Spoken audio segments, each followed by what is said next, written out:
Después llegó a Derbe y a Listra, y he aquí, había allí cierto discípulo llamado Timoteo, hijo de una mujer judía creyente, pero de padre griego.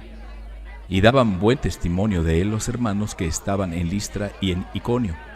Quiso Pablo que éste fuese con él, y tomándole, le circuncidó por causa de los judíos que había en aquellos lugares, porque todos sabían que su padre era griego. Y al pasar por las ciudades, les entregaban las ordenanzas que habían acordado los apóstoles y los ancianos que estaban en Jerusalén, para que las guardaran. Así que las iglesias eran confirmadas en la fe y aumentaban en número cada día. Y atravesando Frigia y la provincia de Galacia, les fue prohibido por el Espíritu Santo hablar la palabra en Asia. Y cuando llegaron a Misia, intentaron ir a Bitinia, pero el Espíritu no se los permitió. Y pasando junto a Misia, descendieron a Troas, y se le mostró a Pablo una visión de noche. Un varón macedonio estaba en pie, rogándole y diciendo: «Pasa a Macedonia y ayúdanos». Cuando vio la visión, enseguida procuramos partir para Macedonia, dando por cierto que Dios nos llamaba para que les anunciáramos el Evangelio. Zarpando pues de Troas, vinimos con rumbo directo a Samotracia, y el día siguiente a Neápolis, y de allí a Filipos, que es la primera ciudad de la provincia de Macedonia y una colonia, y estuvimos en aquella ciudad algunos días. Y un día de reposo salimos fuera de la puerta, junto al río, donde solía hacerse la oración, y sentándonos, hablamos a las mujeres que se habían reunido. Entonces una mujer llamada Lidia, vendedora de púrpura de la ciudad de Tiatira, que adoraba a Dios, estaba oyendo, y el Señor abrió el corazón de ella para que estuviera atenta a lo que Pablo decía. Y cuando fue bautizada y su familia, nos rogó diciendo: «Si han juzgado que yo sea fiel al Señor, entren en mi casa y posen», y nos obligó a quedarnos. Aconteció que mientras íbamos a la oración, nos salió al encuentro una muchacha que tenía espíritu de adivinación, la cual daba gran ganancia a sus amos adivinando. Esta, siguiendo a Pablo y a nosotros, daba voces diciendo: «Estos hombres son siervos del Dios Altísimo, quienes les anuncian el camino de salvación». Y esto lo hacía por muchos días, mas desagradando a Pablo, éste se volvió y dijo al espíritu: «Te mando en el nombre de Jesucristo que salgas de ella». Y salió en aquella misma hora.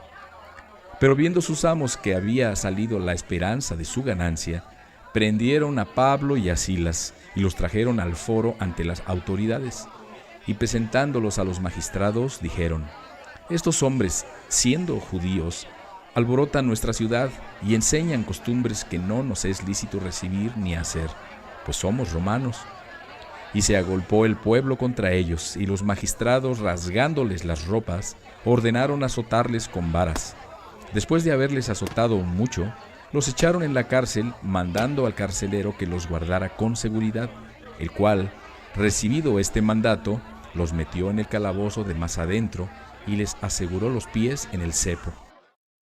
Pero a medianoche, orando Pablo y Silas, cantaban himnos a Dios, y los presos los oían. Entonces sobrevino de repente un gran terremoto, de tal manera que los cimientos de la cárcel se sacudían, y al instante se abrieron todas las puertas, y las cadenas de todos se soltaron. Despertando el carcelero y viendo abiertas las puertas de la cárcel, sacó la espada y se iba a matar, pensando que los presos habían huido. Mas Pablo clamó a gran voz diciendo: «No te hagas ningún mal, pues todos estamos aquí».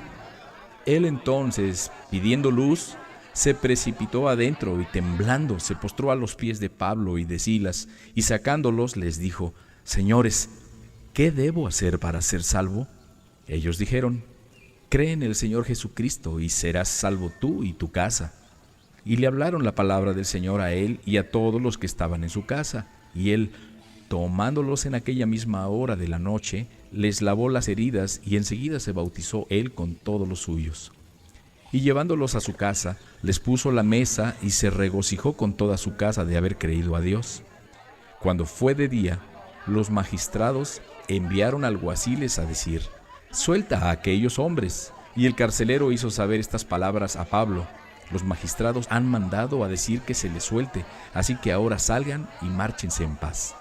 Pero Pablo les dijo: después de azotarnos públicamente sin sentencia judicial, siendo ciudadanos romanos, nos echaron en la cárcel y ahora nos echan encubiertamente.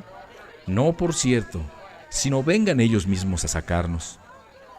Y los alguaciles hicieron saber estas palabras a los magistrados, los cuales tuvieron miedo al oír que eran romanos, y viniendo les rogaron, y sacándoles les pidieron que salieran de la ciudad.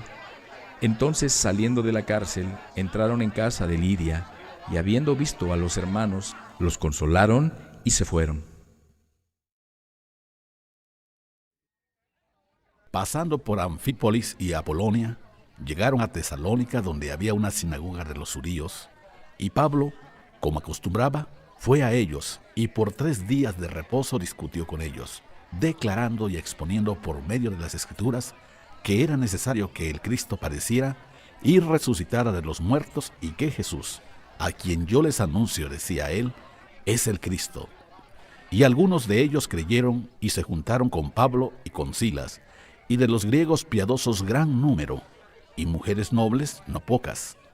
Entonces los judíos que no creían, teniendo celos, tomaron consigo a algunos ociosos, hombres malos, y juntando una turba, alborotaron la ciudad, y asaltando la casa de Jasón, procuraban sacarlos al pueblo.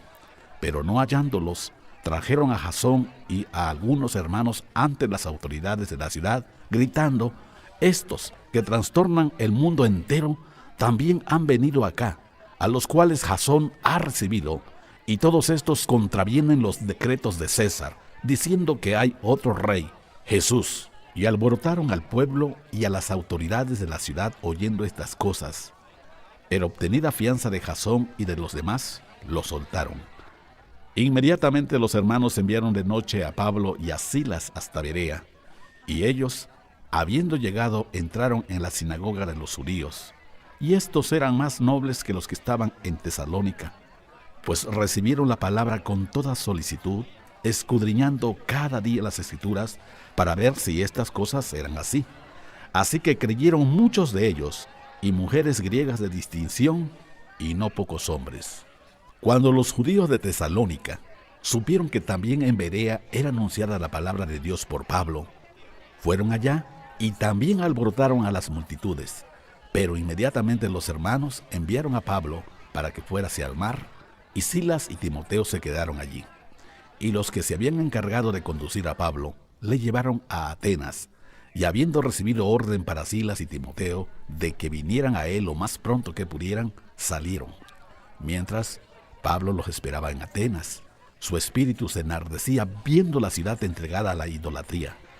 Así que discutía en la sinagoga con los judíos y piadosos, y en la plaza cada día con los que concurrían. Y algunos filósofos de los epicúreos y de los estoicos disputaban con él, y unos decían: ¿qué querrá decir este palabrero? Y otros: parece que es predicador de nuevos dioses, porque les predicaba el evangelio de Jesús y de la resurrección. Y tomándole le trajeron al Areópago diciendo: ¿podremos saber qué es esta nueva enseñanza de que hablas? Pues traes a nuestros oídos cosas extrañas. Queremos pues saber qué quiere decir esto. Porque todos los atenienses y los extranjeros residentes allí en ninguna otra cosa se interesaban, sino en decir o en oír algo nuevo. Entonces Pablo, puesto en pie en medio del Areópago, dijo: varones atenienses, en todo observo que son muy religiosos, porque pasando y mirando sus santuarios, hallé también un altar en el cual estaba esta inscripción: al Dios no conocido, al que ustedes adoran pues sin conocerle, es a quien yo les anuncio. El Dios que hizo el mundo y todas las cosas que en él hay, siendo Señor del cielo y de la tierra, no habita en templos hechos por manos humanas, ni es honrado por manos de hombres, como si necesitara de algo, pues Él es quien da a todos vida y aliento, y todas las cosas. Y de una sangre ha hecho todo el linaje de los hombres, para que habiten sobre la faz de la tierra, y les ha prefijado el orden de los tiempos y los límites de su habitación, para que busquen a Dios, si de alguna manera, palpando, puedan hallarle, aunque ciertamente no está lejos de cada uno de nosotros, porque en él vivimos y nos movemos y somos, como algunos de nuestros propios poetas también han dicho, porque linaje suyo somos. Siendo pues linaje de Dios, no debemos pensar que la divinidad sea semejante a oro, o plata, o piedra, escultura de arte o de imaginación de hombres. Pero Dios, habiendo pasado por alto los tiempos de esta ignorancia, ahora manda a todos los hombres en todo lugar que se arrepientan, por cuanto ha establecido un día en el cual juzgará al mundo con justicia por aquel varón a quien designó, dando fe a todos por haberle levantado de los muertos. Pero cuando oyeron lo de la resurrección de los muertos, unos se burlaban y otros decían, ya te oiremos acerca de esto otra vez. Y así Pablo salió de en medio de ellos, mas algunos creyeron, juntándose con él, entre los cuales estaba Dionisio, el Areopagita, una mujer llamada Damaris, y otros con ellos.